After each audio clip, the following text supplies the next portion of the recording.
මේකට එක්රැස් වෙලා ඉන්නේ බස් හිමියෝවත් බස් කාර්යෝවත් එහෙම කණ්ඩායමක් නෙවෙයි. ගොඩක් දකින දෙයක් තමයි අපි ඔෆිසර්ස් වලට ගියාම මේ බස් කාර්යයා කියන කොච්චර කෝටිපති ව්‍යාපාරයක් වුණත් හැව ගණන් ගන්නෙ නැහැ. ඒතරම් මේ ලොකු රිස්ක් එකක් නේ.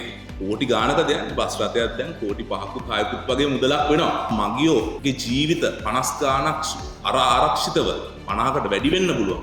ඒ ගෙනියනේ වගකීම මේ වගකීකරණේ අපි හිතමු මේ ප්‍රොෆෙෂන් එක බැලුවොත් එහෙම මේක ડોක්ටර් අකවුන්ටන්ට් ඒ වගේ හොඳ නොලෙජ් එකක් තියෙනවානේ බස් මේ වගේ බර වාහනයක් ගෙනියනවා කියන එක.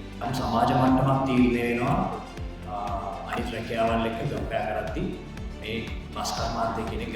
ඒ වගේම කෝපරේට් මීඩියා පාර්ට්නර් වශයෙන් කැෂ්ලොනික්ස් ආයතනයෙන් අපිට සම්බන්ධ වෙලා තියෙනවා. ව්‍යාපාර සංවර්ධනය, ඩිජිටල් මාධ්‍ය, වෙළඳ නාමකරණය සහ ව්‍යවසායකත්ව ප්‍රවර්ධනය යන ශිෂ්‍යයන්ගේ විශාල දායකත්වයක් තියෙනවා. මේ ආයතන සියල්ලම ගැන දැනුවත්, ඔබගේ සේවාවන් ගැන දැනුවත්. ඉතින් කොහොමද ස්තුතියි ඔබට අවසන් කරලා සම්බන්ධ පිළිබඳ.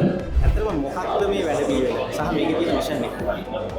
ඇත්තටම අපි බලාපොරොත්තු වෙන්නේ සියලුම බස් හිමියන්ව එක ප්ලැට්ෆෝම් එකකට ගේන්න. මොකද අපි දකිනවා මේගොල්ලෝ මේ බස් හිමියෙක් කියන්නේ කෝටි ගාණක් ඉන්වෙස්ට් කරලා එයා ව්‍යවසායකයෙක්. එයාට ලොකු විෂන් එකක් තියෙනවා, විෂනරි ඔන්ටර්ප්‍රනර් කෙනෙක්. ඒත් එක්කම මේ ඉන්ඩස්ට්‍රි එකේ වැඩ කරන රියදුරු සහ කොන්දස්තර මහත්තයා කිසිම තැනකින් බැනුමට ලක් වෙන එක විතරයි අපි දකින්නේ. ඉතින් අපි කලින් කතා කරලා තියෙනවා වගේම ඒක ඉතින් කොටසක් තමයි මේක. අපි මේ කොහොමද මේ ප්‍රොෆෙෂන් එක තව අප්ලිෆ්ට් කරන්නේ මුණු ලංකාවෙම. ඒ ප්‍රොෆෙෂන් එක අප්ලිෆ්ට් කරලා අපි කොහොමද අපේ මුණු රටේම මයින්ඩ්සෙට් එක සමහරක් විට අපිට වෙනස් කරන්න පුළුවන්. මොකද මේ ඩ්‍රයිවර්යි කන්ඩක්ටර්යි අතර ඒගොල්ලන්ගේ අතරට මිනිස්සු 50ක් විතර දවසකට ගැටෙනවා. ඒ වගේ කීයක්ද නේ අපේ රටේ මිනිස්සු මම හිතන්නේ 150ක් 60ක් විතර මේ බස් රථවල ගමන් කරන්නේ.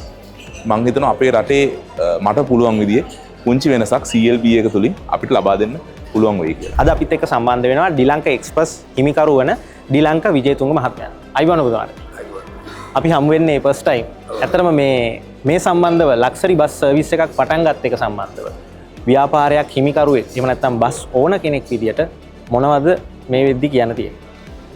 එහෙමයි ඉතින් මම හිතන්නේ ලංකාවට දැන් අපි වෙනසක් කරගෙන යන ගමන් ඉන්නේ.